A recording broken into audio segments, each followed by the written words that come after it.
Meio-dia Catarina. Oferecimento Unifique. A tecnologia nos conecta.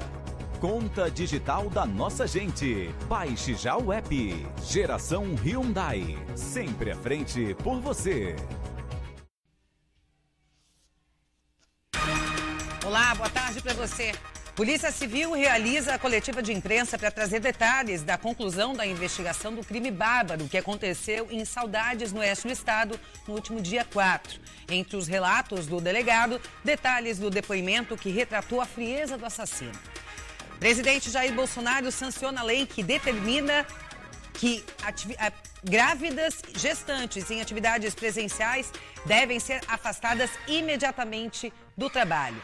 Após um pedido da Anvisa para a suspensão da vacinação em grávidas e puérperas com o imunizante da AstraZeneca, muitas mamães ficaram com dúvida e com receio em relação a essa vacinação. No Meio-dia Catarina de hoje, a gente conversa com uma especialista no assunto. A sexta-feira amanheceu gelada, teve registro de geada pela Serra Catarinense. Mas será que esse friozinho continua aí ao longo do fim de semana? A gente vai saber com o meteorologista da Epagre, Ciran. Meio-dia Catarina está começando.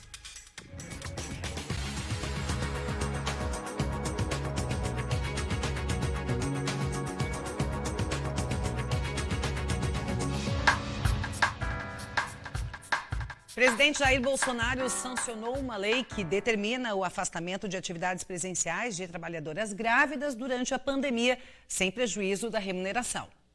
A medida pretende reduzir o risco de contaminação de gestantes pela Covid-19.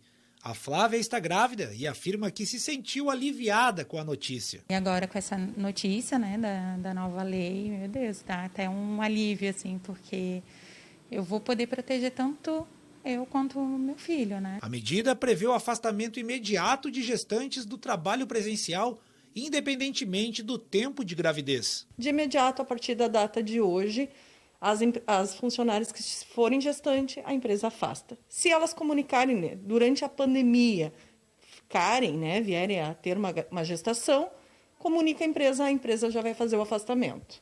De acordo com o texto, as empregadas grávidas devem permanecer à disposição da empresa para exercer atividades por meio do teletrabalho ou outra forma de trabalho à distância. Tudo isso sem prejuízo na remuneração. Esta advogada explica que determinadas atividades exercidas por grávidas não vão poder ser realizadas mesmo no sistema de trabalho remoto. Existem atividades que são incompatíveis, com essa possibilidade de trabalhar de casa, mesmo além dizendo que elas ficam à disposição da empresa. Ou a empresa adapta elas a uma nova atividade que possa ser por teletrabalho, ou nos casos que não é possível, está vigente aí a medida provisória e ela pode ser utilizada, ela permite a suspensão do contrato de trabalho para os gestantes. Depois da suspensão da aplicação de todas as vacinas contra a Covid-19 em grávidas, ontem Santa Catarina voltou a liberar o imunizante das grávidas com comorbidade, mas apenas as vacinas da Pfizer e da Coronavac. Estão mantendo aí a suspensão da aplicação da vacina AstraZeneca.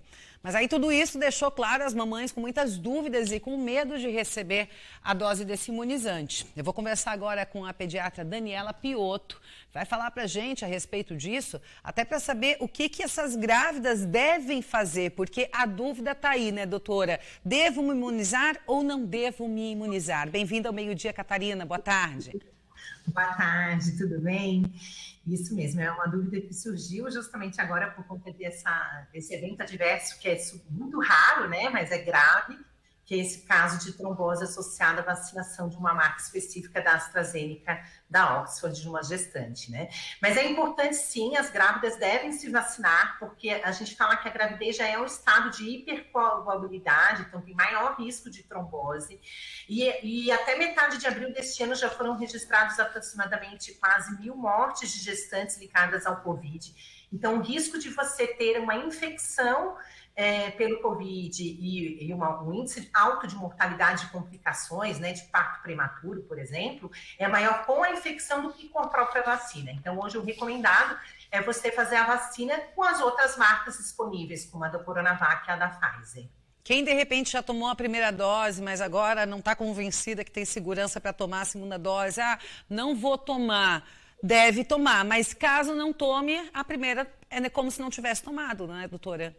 Sim, com certeza, porque os estudos de eficácia é justamente com as 2 doses de uma vacina, né? Então é importante realmente você realmente completar o esquema de vacina com as 2 doses. Inclusive, o Ministério da Saúde ele recomenda que quem tomou a AstraZeneca neste primeiro momento, fique tranquilo, observar os efeitos, né? Se sentir qualquer sintoma nos próximos 7 dias, né? Depois da aplicação da vacina, procurar o serviço de saúde, falar com o seu médico para ficar tranquilo, observar se realmente vai ter algum efeito adverso. Lembrando que a gente já teve mais de 15 mil gestantes que receberam essa vacina e não apresentaram nenhum efeito grave.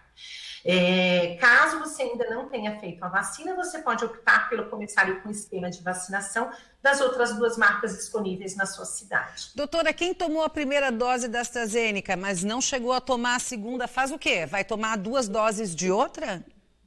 Isso, o Ministério da Saúde, na verdade, está recomendando você completar, né, o esquema vacinal com a outra marca. Não necessariamente que você precise fazer novamente todo o esquema, mas sim respeitar o intervalo de vacinação entre as 2 doses, de acordo com cada marca, né? Então, se você tomou a AstraZeneca, tem um intervalo aí de 8 a 12 semanas para tomar a vacina, e tomar a vacina da Coronavac ou a da Pfizer. Ok, doutora Daniela Piotto, pediatra, muito obrigada por conversar com a gente aqui no Meio Dia, Catarina, e tirar as dúvidas das mamães. Obrigada, viu? Obrigada, uma boa tarde a todos. Boa tarde. Olha, a Polícia Civil realizou nesta manhã uma coletiva de imprensa para divulgar a conclusão das investigações da tragédia que aconteceu no último dia 4, em Saudades, no oeste catarinense, quando um homem de 18 anos invadiu uma creche e tirou a vida de 5 pessoas.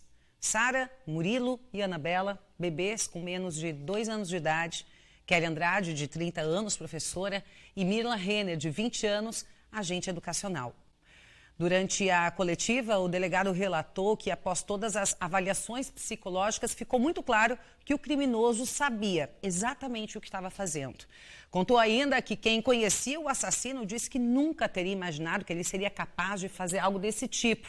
Outra coisa que foi unânime nos depoimentos foi o perfil do autor do crime. Ele era uma pessoa muito isolada e ele tinha essa dificuldade de relacionamento, certo? Mas assim, num nível muito acima do normal. Tem muita gente que é fechada, tem muita gente que tem essa dificuldade de relacionamento, mas ele era mais. E a ponto, vou dar 2 exemplos. A família se reunia para jantar, ele não jantava com a família, ele pegava o prato dele e ia para o quarto. Outro exemplo, ele precisava comprar uma roupa, ele pedia para a mãe dele comprar roupa. Então era num nível muito, muito alto. E aí nos últimos tempos ele foi se isolando cada vez mais no mundo dele, se isolando do nosso mundo. E ele entrou num mundo em que ele começou a ter contato com muito material violento, com muitas ideias violentas e com pessoas que pensavam parecido com ele, né? Com pensamentos ruins, sentimentos ruins. E ele começou a alimentar esse ódio dentro dele nos últimos meses, ao ponto dele resolver descarregar tudo isso em alguém, na população em geral. Ele não tinha um ódio contra um grupo específico, sabe? Contra alguém especificamente. Ele criou esse ódio generalizado. E a intenção dele, no primeiro momento, quando ele começou a querer executar todos esses pensamentos, exteriorizar tudo isso, foi contra pessoas que tinham um certo convívio com ele, certo? Na escola e tal. Esse era o objetivo principal dele no início. Ele tentou adquirir arma de fogo de várias formas, em várias oportunidades, e não conseguiu. Como ele não conseguiu, ele achou que ele não daria conta de enfrentar esses rapazes ali com uma arma branca. E ele deixou bem claro também que foi pela fragilidade das vítimas e do local. Não só a família, como todas as pessoas do seu ciclo, assim, pessoas da escola, do trabalho que a gente ouviu. Ninguém tinha ideia.